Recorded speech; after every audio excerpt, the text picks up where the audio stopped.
Okay.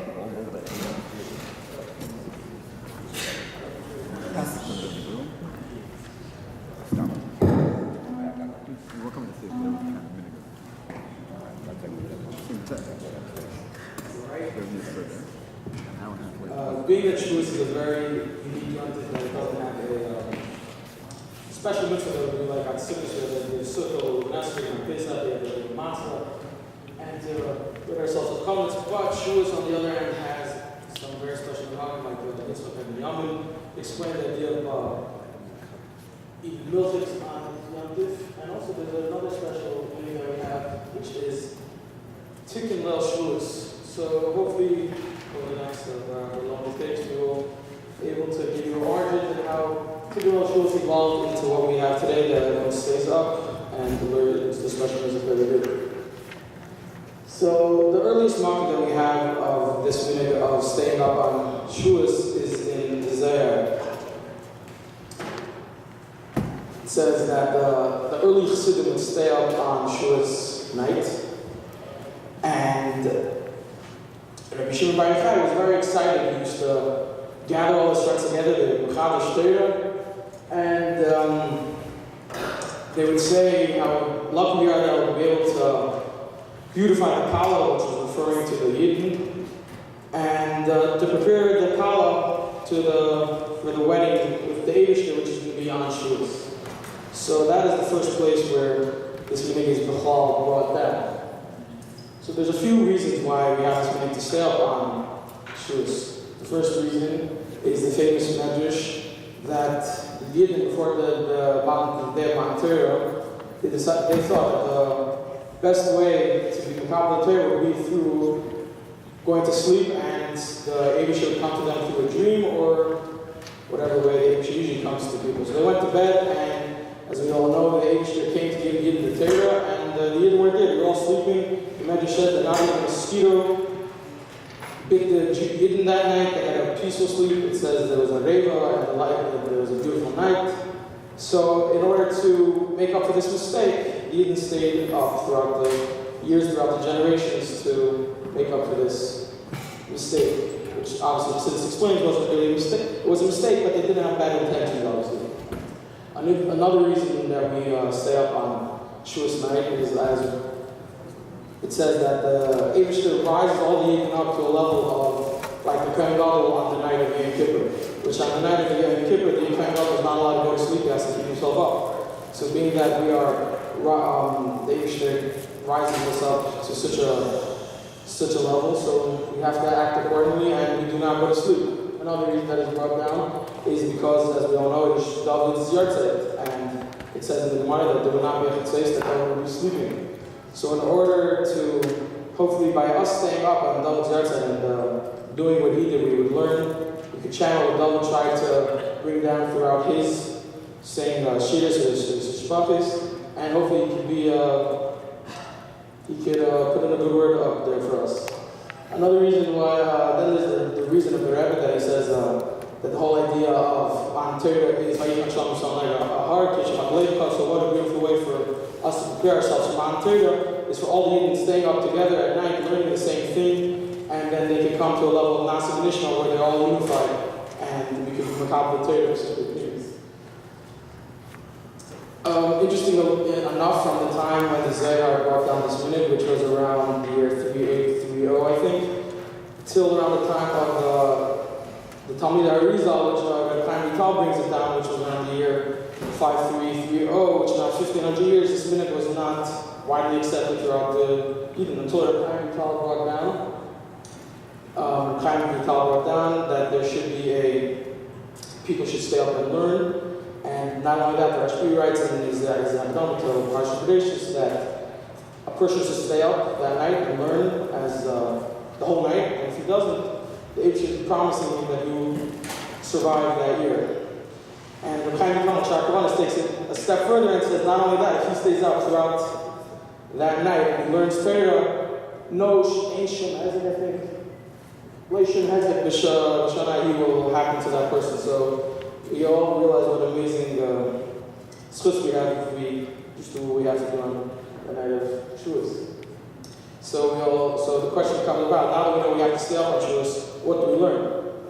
So the Alter Rebbe in the Shulchan Aruch writes that we should learn, basically we should learn Torah Sheba'al Peh.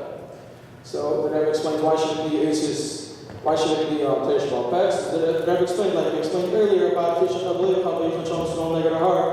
that the best way for the Yid to be Mekabel Torah is when they're in a unified way, which is through just learning Torah, which is Tanakh, Torah Sheba'al Peh, because not in the way Shakal Torah, because that is Kol Chag Fum Shira, I think the Lashon is, which every person, according to his understanding, can make a Kedusha and argue with his friend and not. But if everyone learns the same thing, there's no different levels, and you can come to a complete unity, and they can come to the level of Nasi Mishnah.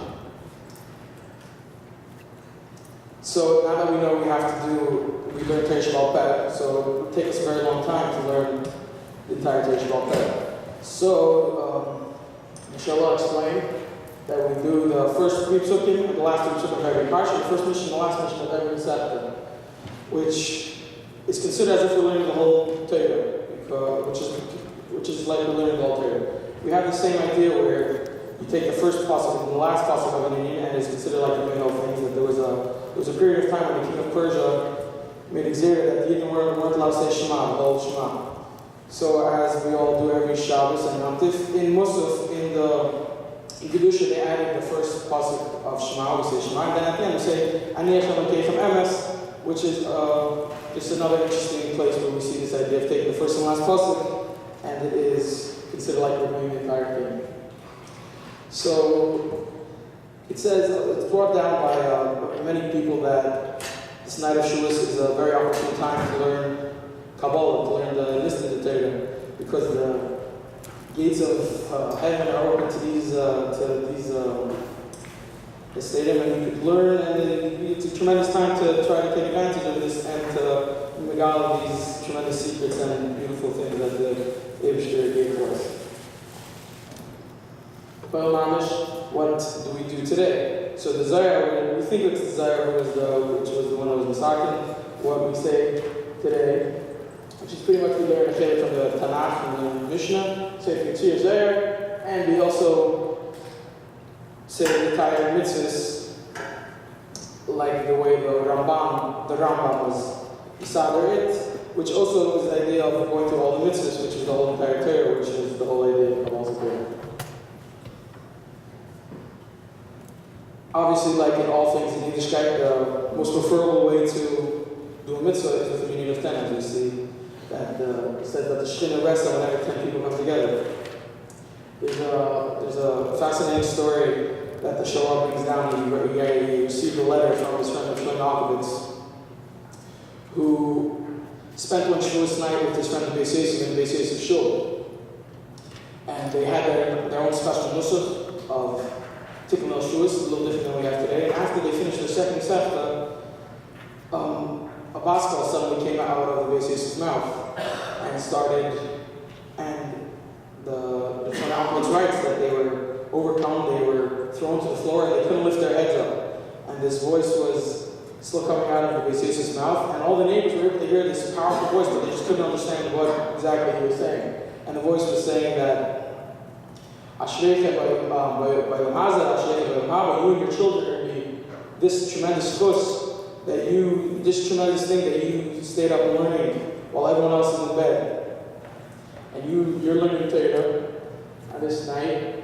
You saved the Shekhinah from hundreds of thousands of years of suffering, from it says the Kesser or the Torah, whatever that means, was rolling, licking the dust, and you picked it up. And you pierced the heavens with your learning until even the Malachim, the Serafim, the Chayas, they were all able to hear it. And halavai, if you just would have done it with 1,010 people, how much more would you have been able to do with it?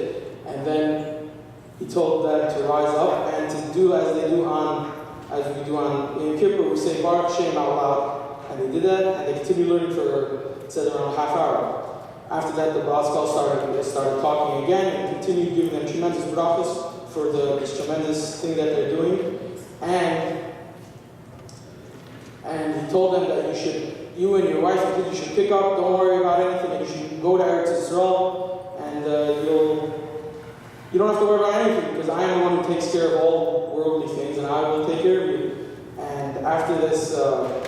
this awesome thing. The Basra told them to look up, and they were able to see the fire surrounding the whole shul. And then he gave them more brachas, and he warned them, you have a tremendous schus right now, so please don't mess it up for yourself and do as they say. And that's the end of the story. So, a few questions about how we could come to do Tikun Leil Shavuos. There was a question asked to the Ben Ish Chai. If a person can't stand for the whole Tikun Leil Shavuos, which most people probably can't because being that it's very long, if he sits by part and then he stands by others, does it not end up showing the proper respect because you're not standing the whole time? So is it best to just sit the whole time if you can't stand the whole time? Ben Ish Chai answered that even if you can't stand the whole time, it is best to stand as much as you can. And he brings a raya from the Gemara that there seems to be a discrepancy with when Moshe was on the mountain. That one place it says that Moshe was sitting, and right after it says that Moshe was standing. That it says when Moshe was receiving the teachings from the Eibushter, he stood as a sign of Kabbalah Torah. But when he taught it over to students, he sat down because he wasn't able to stand the whole time. So this year, the Tikun Leil Shavuos try to stand as much as you are able. There are many different customs as when we daven after Tikun Leil Shavuos. Some people daven Vasika, they daven right away, right after they finish Tikun Leil Shavuos and whatever they learn. So some feel it's best to stay up and daven right away. Some feel it's best not even to stay up the whole night and get a good night's sleep so you could daven early, you could daven proper time in the morning. As we all know, our minute is to stay up the whole time. Go to mikvah always, and then take a few hours, take a little nap, and wake up for a davening so be a little refreshed. A few reasons why we do that is so we can make on the day of Yosef Torah, we should try to make a Birkat Torah without any suffix, which we'll discuss later, is a little bit of a complicated situation. And as we all know, it's best to do all mitzvahs b'reimim havas melech. So if all the minyanim daven at the same time, it'll be the best way for us to fulfill this mitzvah on the day of Yosef Torah. And another interesting reason that is brought down that it's not covered. It's after all it's not different. It's not a covenant to yontif to everybody davening at their own time, and people davening at 6 o'clock, at 7 o'clock, 8 o'clock. It should be like a regular yontif, regular Shabbos. You have a set time, you have your set minyan, and you daven like a bench. So. Another question arises, do we do Tikun on the first night, second night, or no nights? So Zara and others write that it would be best for everyone to stay up both nights and learn it, if you're able, and raise the tshuva. The Rebbe Parcha is known to stay up both nights, and the Rebbe Rashab was known to say Tikun Leil Shavuos on his way to Dacha every year. And some people even say that he started it on the second night of Shavuos, and whenever he was able to finish on his way to Dacha, he finished. Lamaisa, our meaning is to say only the first night, but I assume that if someone is able to do the second night also, it is probably a good thing to do. Another question comes up while we're learning. If you're staying up the whole night, it is a little hard to learn with a clear head if you don't have any food or drink. It says in the Shulchan Aruch that it is not allowed to eat or drink in the Beis Medrash or the Beis Knesset. But because of that, some Kalos were actually not even apt to even do Tikun Leil Shavuos in their Rebbe Shul. They would actually designate a certain house and they would go there, and that's where they would sit and learn together. But there are a few different reasons why we, as we all know, we actually do learn in the Shul, and we all go to Shul. One of the reasons is, it says in the Shulchan Aruch that Talmidei Chacham, that Talmidim, they could eat in the Beis Medrash and in the Shul. And it says, what does the day mean? That if for them to go and have to leave somewhere and find food, for them that's a hard thing for them to do, then it's best that they should just eat in Shul, because that becomes their house. And then another question that comes up to many Bachman on Puri, that is what about eating and drinking before Tfilas HaShachar? We all know that us Lubavitchers, we have Mizrah's Fardanim. Well, as we know, the Zohar says that a person should not eat or drink before davening. But in this case, since the person didn't go to sleep, for him it's considered a yom ha'arechta. So for him it is not an issue, and he could eat throughout the night. Actually, the Sfardim have a very interesting minhag that after they finish Tanakh, I don't know if all the Sfardim do, there's some Sfardim do, they all stand up and they go to the side of the shul and they all partake in a bracha of Zaynis, Hadama, and Ha'etz. I don't know the reason for this minhag, but I sort of brought it down. Another question that comes up, another problem that could be is, do you make a new bracha of on this day? Because you didn't go to sleep, so is a new bracha required or not? Shulchan Aruch writes that you don't have to make a new bracha, and being that you don't need to, it's not you're not allowed to. Mishnah Berurah writes that it is being done to Machlekes. Some say like this and some say like that. The Alter Rebbe writes that the best way to deal with it is to just hear the bracha from someone else and wait from him. But if you can't be it from someone else, just make the bracha yourself.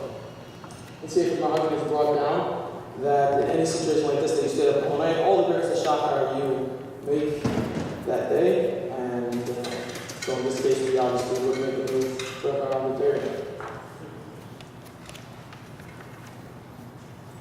Many of the Rebbeim after Tikun Leil Shavuos, right at the time of Chovevei Torah, would actually say my mother. Actually, only our Rebbe was able to do it. Then, by the time of Mount Torah, a lot of the Rebbeim would say, I think right after the meal or maybe even before davening. But it says that the Tzedek once said a minor at that time. So hopefully the Shavuos of all of you throughout the year staying up and learning the night of Shavuos, which was able to spend this Shavuos in Yerushalayim. Come to worship.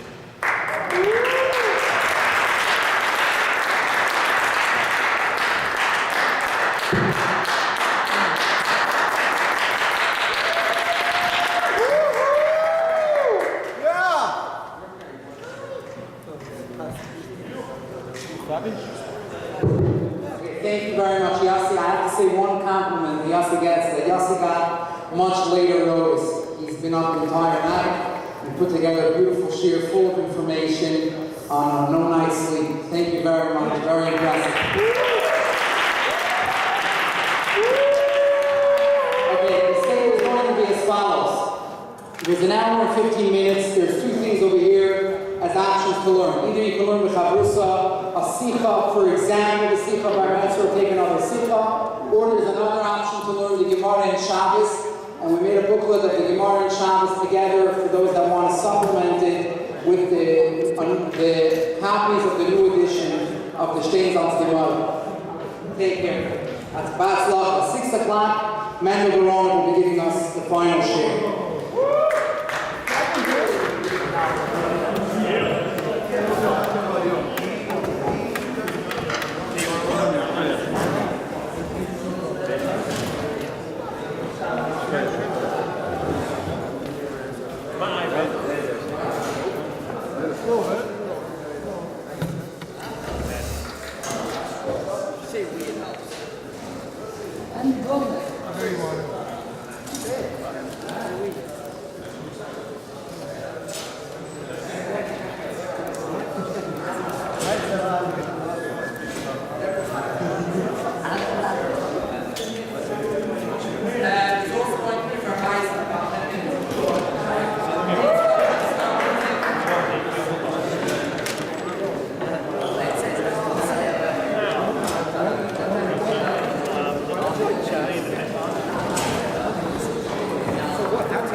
bus, take the bus there, from the subway stop. You get off the subway, take you right there.